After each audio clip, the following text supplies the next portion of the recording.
So the Celebration Bowl just ended this past weekend with a really great, awesome game, 4 OT thriller, and South Carolina State took the dub over Prairie View, and a really, just kind of a back and forth game, and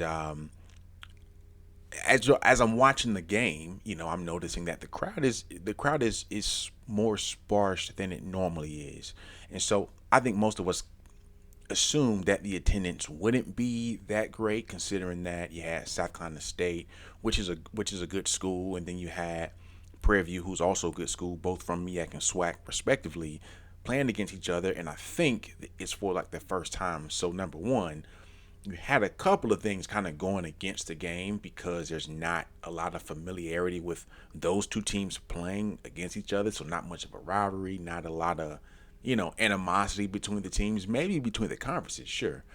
Um, but that said, great football game. Great.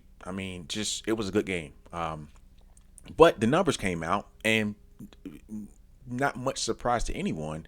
The attendance was reported at like 26, 27,000, and I'd like most people was like, that's kind of that's a pretty. It's not a great number from an attendance standpoint, um, but I think we got to take a step back and look at the more broader narrative around the well, not the narrative, but the more broader story around the game. And so I saw some people online. They're for whatever reason they're criticizing the Celebration Bowl because of the low attendance, and they're saying it's marketing and all these things and that and this. And let me say this: I work, when I'm not behind this mic, I work. I've been in digital marketing for 15 years. I can tell you emphatically, it is not the marketing.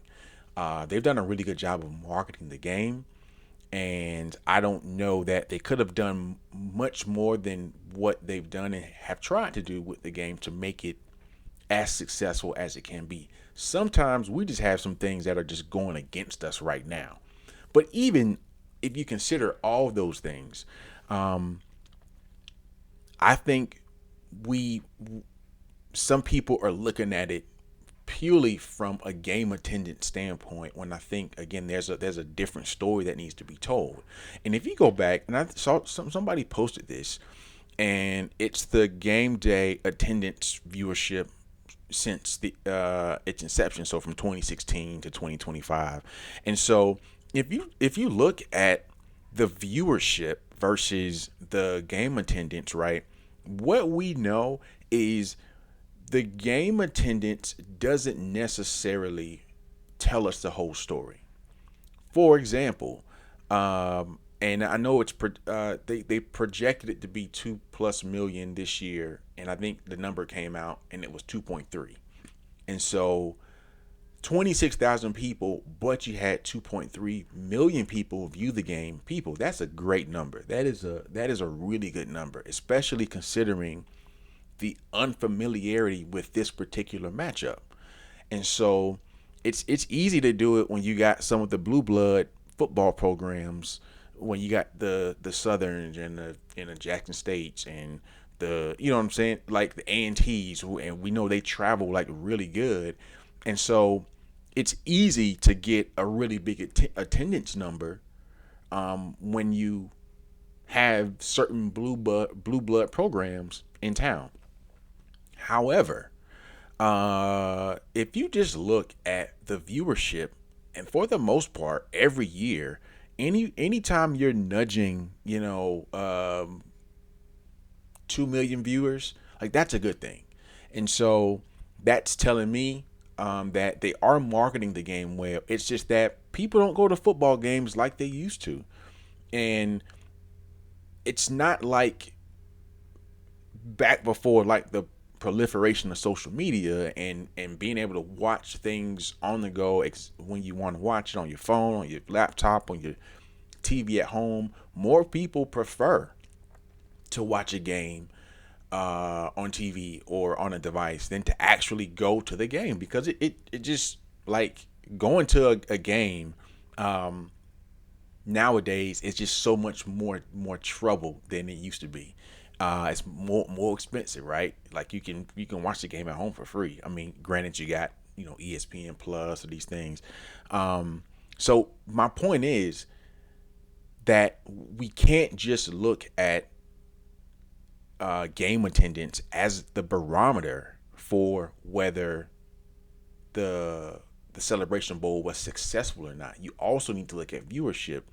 All the money that we're going to get from this game is coming from ads and ad spend from big advertisers, and most of that is being dumped in, during the game, right? And so that's where like we're going to do our damage nowadays. And I don't know that everybody has accepted the fact that live sporting events is not necessarily or the attendance is not necessarily completely indicative of how well a game did. Now, from an attendance standpoint, ticket sales, the game didn't do great. Like, you can't get around that.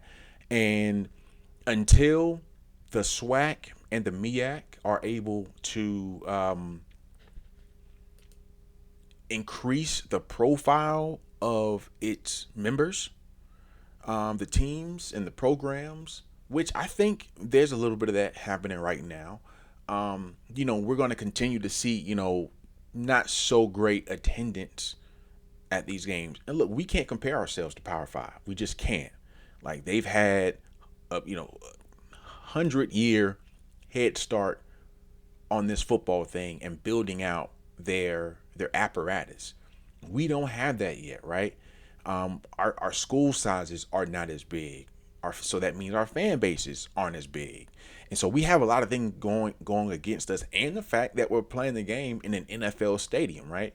So we've got to be a little bit more easy on our own self and realize like we're actually doing really good. The fact that we're getting 2+ million viewers on our MEAC SWAC game or the Celebration Bowl, like that's a big deal. Like that's a big deal. So kudos to the Celebration Bowl, kudos to the teams, the MEAC, the SWAC, for not relenting when I know they probably have to hear it so much from people, like how poor of a job they're doing, when I don't think they're doing a poor job at all.